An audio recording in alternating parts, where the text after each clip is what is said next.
بسم اللہ الرحمن الرحیم۔ السلام علیکم ورحمۃ اللہ وبرکاتہ۔ ترجمہ قرآن مجید کا سلسلہ آگے بڑھاتے ہوئے آج ہم سورہ مائدہ کی آیت نمبر 87 سے 91 تک کا ترجمہ پڑھیں گے۔ آیت نمبر 87۔ اے ایمان والو، اللہ تعالیٰ نے جو چیزیں تمہارے واسطے حلال کی ہیں ان کو تم حرام مت کرو اور حد سے آگے مت نکلو۔ بے شک اللہ تعالیٰ حد سے نکالنے والوں کو پسند نہیں کرتا۔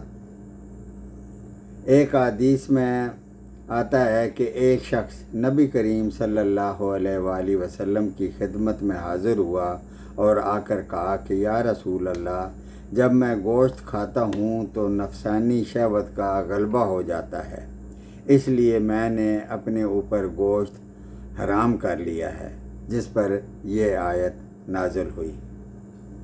اس طرح سبب نزول کے علاوہ دیگر روایات سے ثابت ہے کہ بعض صحابہ کرام رضی اللہ تعالیٰ عنہم نے زید و عبادت کی غرض سے بعض حلال چیزوں سے، مثلاً عورت سے نکاح کرنے، رات کے وقت سونے، دن کے وقت کھانے پینے سے اجتناب کرنا چاہتے تھے۔ جب نبی کریم صلی اللہ علیہ وآلہ وسلم کے علم میں یہ بات آئی تو آپ صلی اللہ علیہ وآلہ وسلم نے انہیں منع فرمایا۔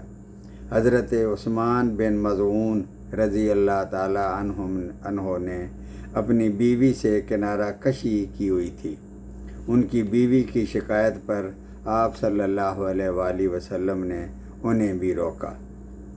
اس آیت اور احادیث سے معلوم ہوا کہ اللہ تعالیٰ کی حلال کردہ کسی بھی چیز کو حرام کر لینا یا اس سے ویسے ہی پرہیز کرنا جائز نہیں ہے۔ آیت نمبر 88۔ اور اللہ تعالیٰ نے جو چیزیں تم کو دی ہیں ان میں سے حلال مرغوب چیزیں کھاؤ اور اللہ تعالیٰ سے ڈرو جس پر تم ایمان رکھتے ہو۔ آیت نمبر 99۔ اللہ تعالیٰ تمہاری قسموں میں لغو قسم پر تم سے مواخذہ نہیں فرماتا، جیسے کسی کا تقیہ کلام ہو، واللہ، باللہ، اقسم باللہ وغیرہ، لیکن مواخذہ اس پر فرماتا ہے جو کہ تم جن قسموں کو مضبوط کر دو، جیسے مجھے قسم ہے کہ میں آئندہ فلاں چیز کا گوشت نہیں کھاؤں گا، یا فلاں سبزی نہیں کھاؤں گا، یا فلاں شربت نہیں پیوں گا۔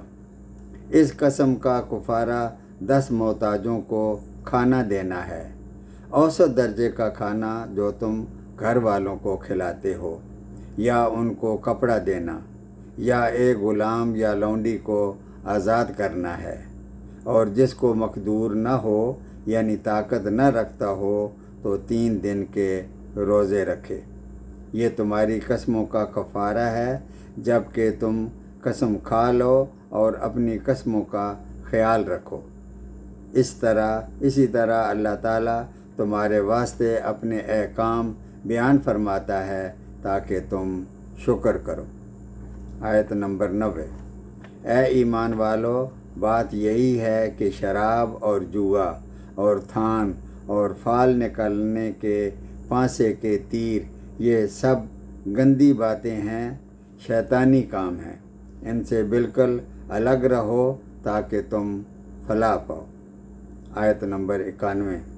شیطان تو چاہتا ہے کہ شراب اور جوئے کے ذریعے سے تمہارے آپس میں عداوت اور بغض واقع کر دے اور اللہ تعالیٰ کی یاد سے اور نماز سے تم کو غافل رکھے۔